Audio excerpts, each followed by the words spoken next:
Now, it's time for Inspirational Women, and my guest, Heather Hansen, a trial lawyer with 20 years' experience focused on medical malpractice cases. She's consistently named one of the top 50 female attorneys in the state of Pennsylvania. Heather works as a communications consultant, appearing on CNN, NBC, Fox News Channel, and is the host of the Elegant Warrior podcast. And Heather is now an author, bringing us an important and useful book, a manual, really, to navigate our world. It's The Elegant Warrior. So let's meet Heather and get some great insights. Heather Hansen, good morning. Thank you so greatly for being with us this morning. Thank you so much for having me. I'm looking forward to the conversation. And I as well, and sharing it, because what you are doing with this book, The Elegant Warrior, How to Win Life's Trials Without Losing Yourself, it just has so many places for us to really use all the wisdom in what is really a succinct book. And I think, as we kind of noted just before we got recording here, that was your goal, was to make it really accessible and simple for people to use. Absolutely. I like to read in the morning before I start off on my day. And so my hope was that these short chapters with very specific goals for each chapter would give people something. If they wanted to just pick something up and take a quick glance, they could use each chapter to sort of apply to their day or to a certain challenge that they were facing. And then, of course, the stories. That is such an integral part of it as well. The way that you take a concept and there's a story to go with it, so it helps to really make it more real for us, more concrete. Yeah, I mean, as a trial lawyer, we have so many stories, and lawyers love to sit around and tell their war stories. And so I thought that as long as I changed some names and some circumstances, I would be able to tell some of those stories and really apply them to the concepts like learning how to object and how to overcome objections. And people really find, Kate, everybody loves Law and Order and Perry Mason. And so I think that people find the stories from the courtroom interesting, and that sort of helps the medicine of the lesson go down. True. And I have to admit, guilty. I really get right into all of those shows as well. So, yes, I think it resonates with probably a majority of the population in that way. And then again, just the whole idea of story, when we can relate to something rather than just theoretical ideas, when there's something concrete, someone we could really identify with or not, but we are intrigued, that really helps us to learn. Absolutely. I mean, there's study upon study that shows that to be true. It's interesting because one of the things I often talk about, and probably going to be a focus of my next book, is the idea that, storytelling is wonderful, but we need to go beyond storytelling and actually advocate. But you're right, because in every one of my cases, there are two stories that we're trying to tell the jury. And the person who tells the better story with more credibility and asking the better questions is the one that wins. But ultimately, a compelling story can change someone's life. So what is intriguing here with this book, The Elegant Warrior, is being able to take these concepts and apply them in our own life in whatever situations we're finding ourselves in. Yeah, I mean, that's definitely the hope, Kate. The thing is, as a trial attorney, I recognize that asking questions, for example, is key to winning a case. So many people, when I tell them I'm a trial attorney, they say, oh, I should have been a trial attorney. I love to argue. And what I hate to tell them is that very little of what I do in court is argument. It's not supposed to be. The only time I get to argue is during closings.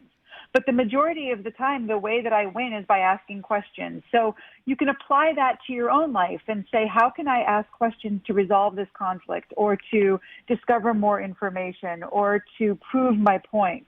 And so I go through all the various aspects of a trial and of our cases and apply it to life outside the courtroom, because I think that these skills that we learn in the courtroom are utterly transferable and anyone can use them to advocate for themselves.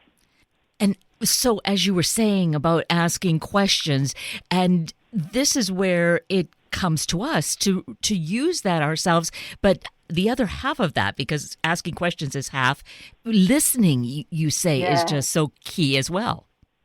Yeah, I mean, we have to, young lawyers oftentimes have their list of questions that they've prepared, and they're so focused on their list that they're not listening to the answers. And in not listening to the answers, they're missing key pieces of evidence. So to be a very good attorney and to be a very good advocate, you need to really listen to the people around you, and not only listen to their words, but also their tone of voice. I talk in the book about how important tone of voice is. Your tone of voice tells people more about your emotions than your facial expressions and your body language. So if you really want to get into someone's frame of mind and understand where they're coming from, listening to their tone of voice can be a huge secret weapon in that regard.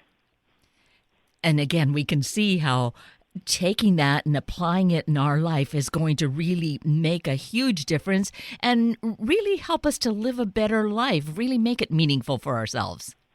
Well, that's it, because, everything is relationships.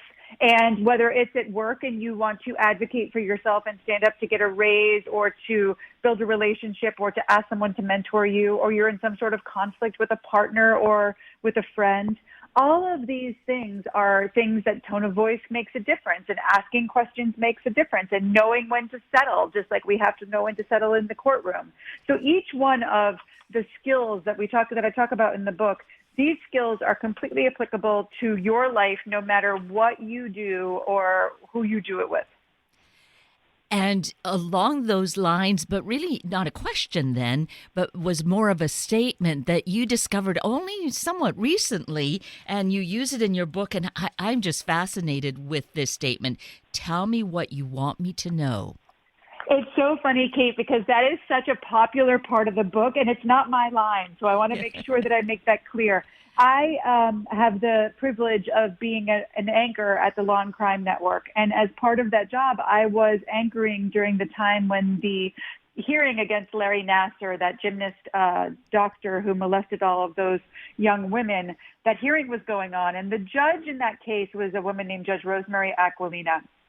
She is phenomenal. And for your listeners, she's actually working with Reese Witherspoon to create a memoir that's going to be on Audible of her life. And she's got a phenomenal life. I was fortunate enough to interview her for my podcast, and she's just amazing. But one of the things that she did that I thought was so unusual is as each woman came up to tell their story, Judge Aquilina didn't say, what do you have to say? She didn't say, what do I need to know? She didn't say, tell me what happened to you. She looked at each woman and she said, tell me what you want me to know. And that really impacted those women. We know that when that case began, only about 100 women planned to come forward, and they didn't plan to use their names, the majority of them. At the end, over 150 women came forward and used their names. And I think it's in part because of that request. If you in your personal life are having a conflict with a partner, saying, tell me what you want me to know, allows you to open up a discussion. Or if your child comes home from school and seems a little off, asking that child, tell me what you want me to know about your day, gives the child the power to decide what's important to him or her. I think that question can change anyone's life and anyone's relationship, and you can use it today. Because it is just open-ended, no kinds of judgments or impositions on it at all. It's just wide open. Yeah, I mean, in court, we're not allowed to use leading questions with our own witnesses. And those other questions like, what happened today, or did you talk to Susie today? Those are more leading questions. A question like, tell me what you want me to know, it leaves everything to the person who is answering and gives them all of the power. And that, in turn, gives you the power, because as you listen, you get all the information that you need to make things better. And so, Heather, while, yes, you don't claim this statement for your own, the fact is it's part of the story and part of the recounting, because otherwise many of us would not be aware of it, and it is so powerful. Well, and it's so interesting because even Judge Aquilina, when I talked to her about it, she didn't realize that she worded it that way. It just came naturally to her. But I was able to, as an observer, see the impact of that statement on these women. So it's an interesting example of how we can sometimes say things in such a way that change everything for the better or for the worse without even being aware of it. So a big part of what I talk about in the book is being aware of the impact of your words and your tone of voice and your body language and all of those things. Yes, it's so powerful. The Elegant Warrior, really a book that all of us can benefit so greatly by, regardless of what kind of work we are in. As parents, you've talked about asking these questions or how to deal with children. Definitely for parents, this is great. Teachers as well will benefit greatly. Yeah, I think so. It's been interesting because as we head towards back to school, I've been getting a lot of questions about bullying and how children can learn to advocate for themselves. You know, the word advocate simply means someone who stands up and publicly supports someone or something. And so teaching children to advocate, I think, is something that's sort of overlooked at times. And as we head back to school and as we talk about bullying so much, I think it's really important to remember that if we teach children to advocate for each other, which oftentimes is easier, it's easier to stand up for somebody else than it is for ourselves. That practice makes them better at standing up for themselves as well. So yes, the tools in the book are tools that even children can use in order to stand up for themselves, each other, and to be able to express their feelings and their emotions and their thoughts in a more effective way. Yes, and therefore they will feel so much more empowered, and having the tools really makes such a world of difference for them. Well, it does, especially in those moments for all of us, not just children. Yes. In those moments when things get hard. So there's a chapter in the book that sort of addresses the Me Too movement because women are the small minority of trial attorneys. And so, you know, there are moments in the courtroom and outside the courtroom where things have happened. And I often talk to women about having practiced the response to those types of things so that when they happen, it doesn't take you by surprise. And if it does take you by surprise, you have a go-to statement to go to, whether that is, that's making me uncomfortable, or I'd rather you not do that, or please stop, to know that you have that thing to fall back on. And it's the same for children. If children have a statement to fall back on in the moment when they're being bullied or in the moment when they're facing conflict, then not only do they feel more confident because they have that statement, but they also feel more confident because they've practiced it. And then that gives them the ability to actually say even more when they get in the moment. And saying that also about any of us, women in the workplace, and when we might hear unwelcome comments, just to be prepared, having practiced how to say that.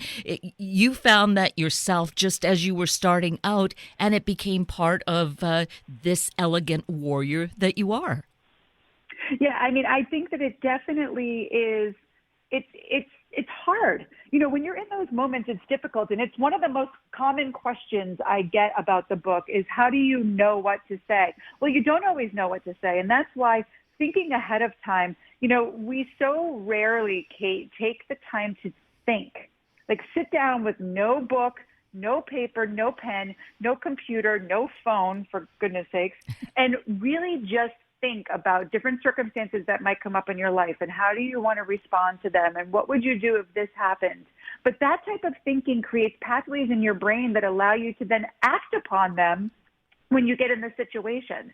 So yes, I do think that it's great to read books like this and to practice some of the actions in the book so that when those moments come, you feel ready. And that feeling of readiness allows you to show that confidence. And here's the beauty of The Elegant Warrior is that it is a small book packed with just so much information, but keeping it succinct. I mean, right around 135 pages is all that it is. And so simple, small chapters that really help us to hone in on something. And every word, I mean, it's really an economy that you've used here so that it makes it go, you know, it packs a lot for its punch kind of thing. I appreciate that so much. It's so funny. There's a quote by Mark Twain, which I'm going to kill, but it said something like, it takes an hour to write a 3-page letter and 3 hours to write a 1-page letter. It is hard to keep it focused, but I really appreciate, I mean, one of the things, it comes from being a trial lawyer. I'm so cognizant of the jury's time and not wasting their time and not asking the same question over and over again or saying the same thing over and over again. Because the last thing that I want is the jury to judge my clients because they're sick of me. So I think that influenced the way that I approach the book. I want the reader to never feel like, oh my God, she's droning on and who cares about this? I wanted them to feel like every line and every chapter gave them something that they could use. Absolutely. And that's why we owe it to ourselves for whatever time. But here, certainly as the fall comes along and school is starting, get it so that we can work with it in our own lives, whatever those circumstances might be. And of course, the book, as we know, can be purchased at any of our favorite books sources, correct? Absolutely. You can get it at Amazon, Barnes & Noble. It's available on my website. It's also on Audible, and I read it myself, which was fun and hard and interesting. So you can get it anywhere that you like to get books. And you're available on all kinds of social, but let's mention the website because that's where we can key into any and all of them, right? Yes. So my website is heatherhansenpresents.com. My last name is Hansen. So it's heatherhansenpresents.com. I'm actually working on a project too to sort of go a little further with the book, and it's going to be called Advocate with Elegance.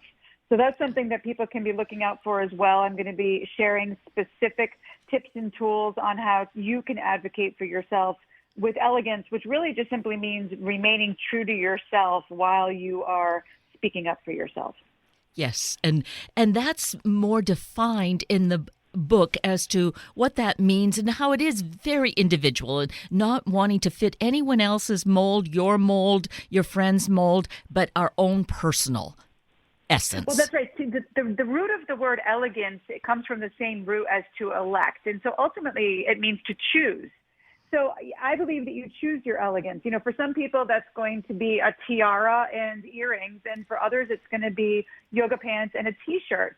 But the hard thing, especially for me as a trial lawyer, is staying true to that choice, whatever it is for you when things get hard. You know, when we're in conflict or we're in times of war, which is oftentimes how a trial feels, it's easy to let the ego take you away and to think that winning is all that matters and losing your elegance in those moments.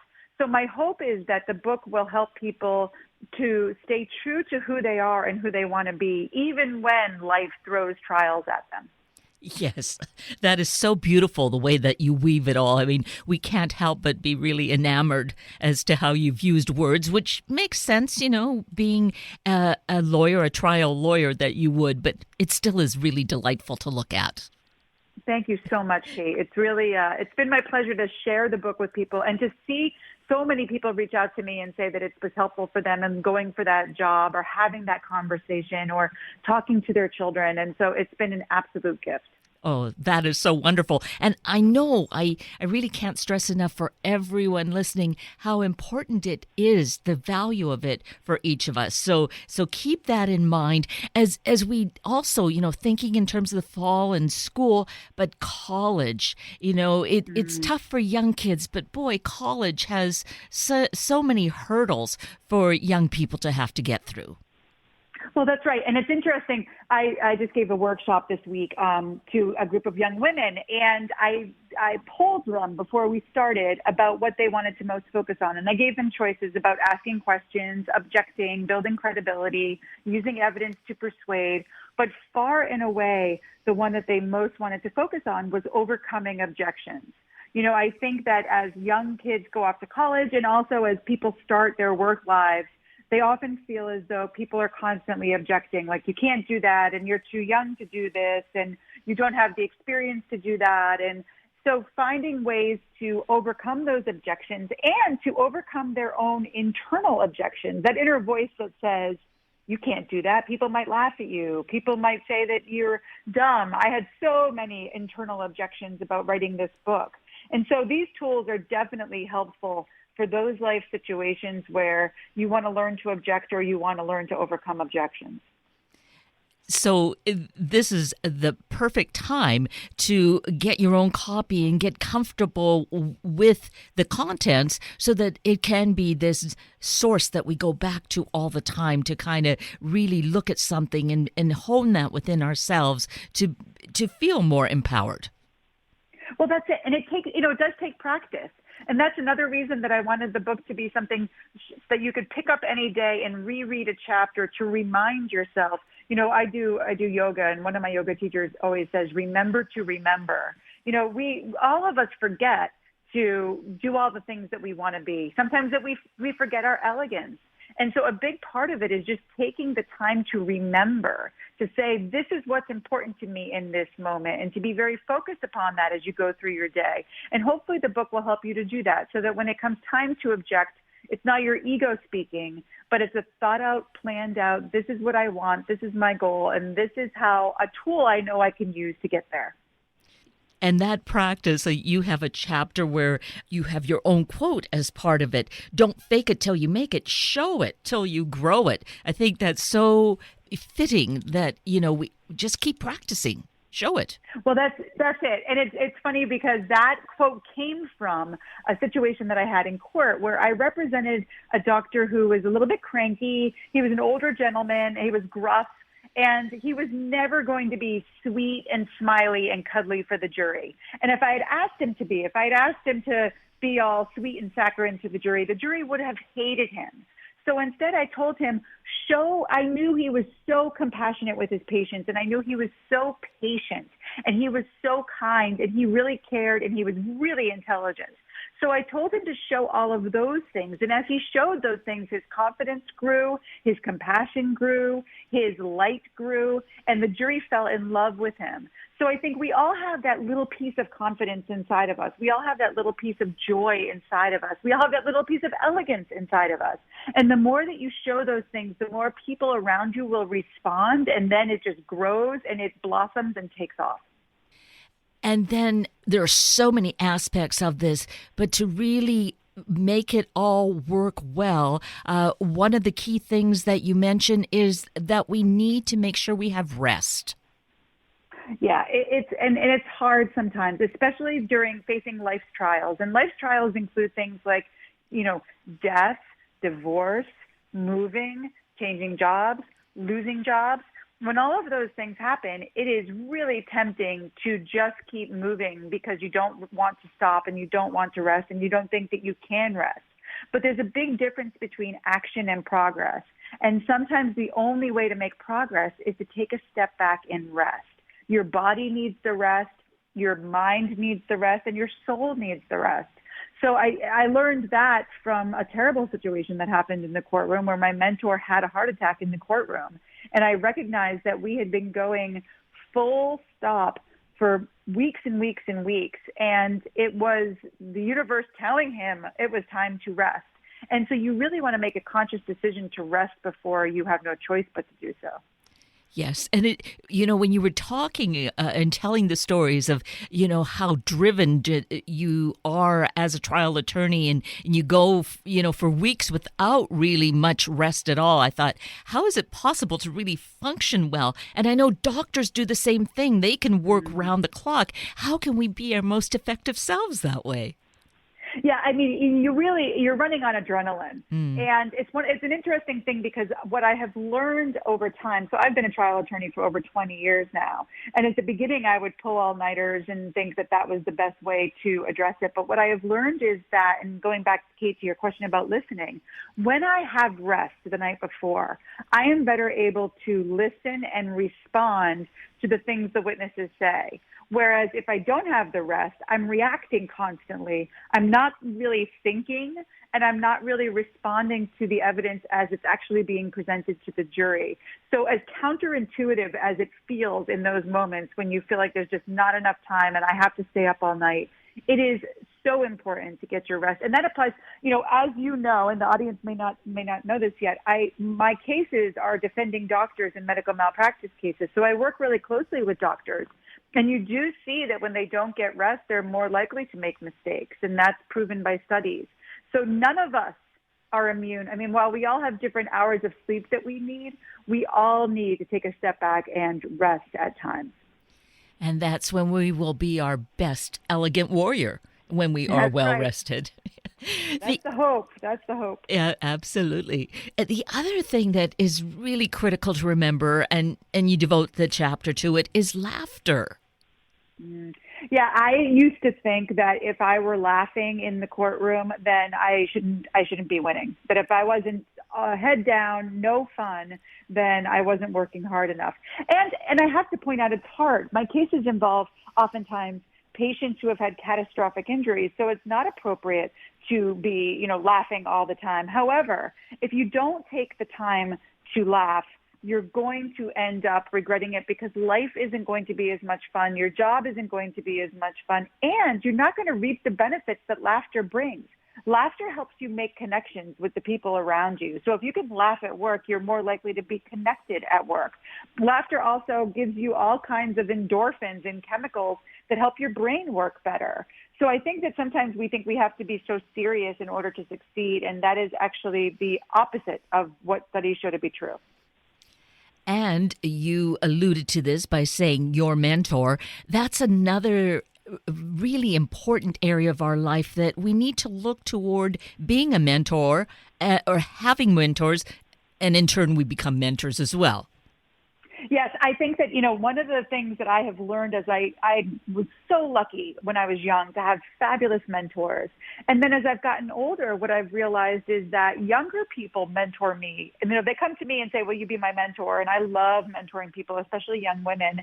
But I often find that those young women that I mentor, they teach me about technology. They teach me, I glean so much from their energy and their enthusiasm that I may have lost for trial work. And so I think that you look around you and you can see mentors everywhere. It doesn't have to be that elderly statesman that we sometimes think of. It can be a child who mentors you on enthusiasm and joy and laughter and cheerfulness.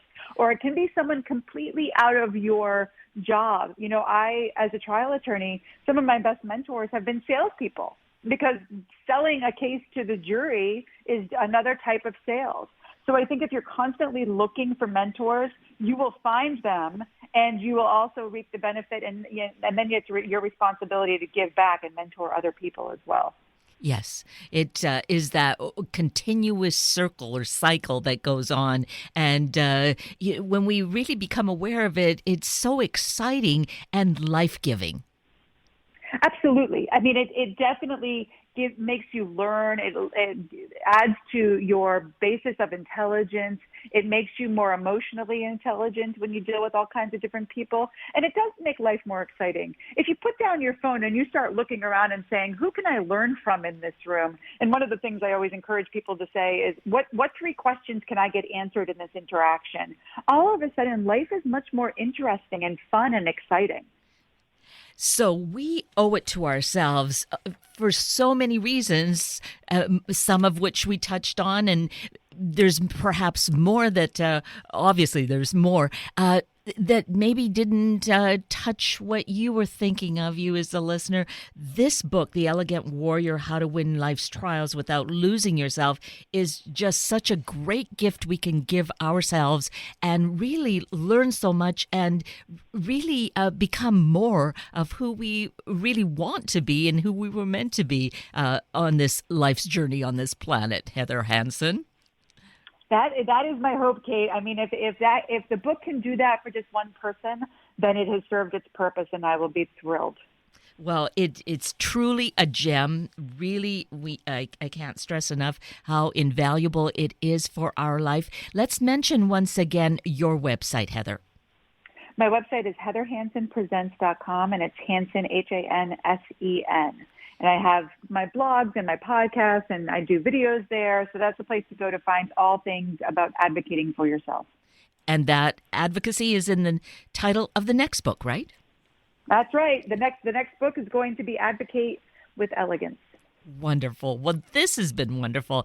I'm just so excited with what you have shared with us and the potential for all of us to really become our best, true, elegant warriors. So thank you so greatly.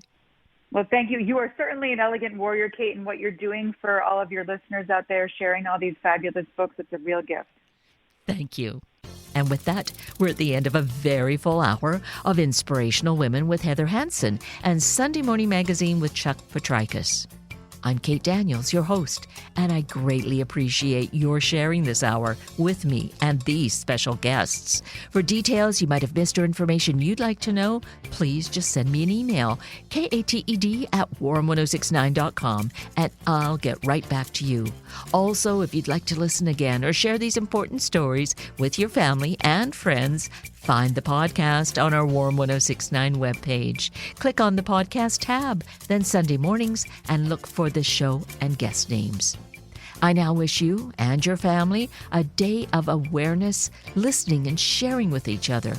Have a week of the same, and then please plan to join me again next weekend for another hour of Sunday Morning Magazine and Inspirational Women on Warm 1069. And have a truly special long Labor Day weekend.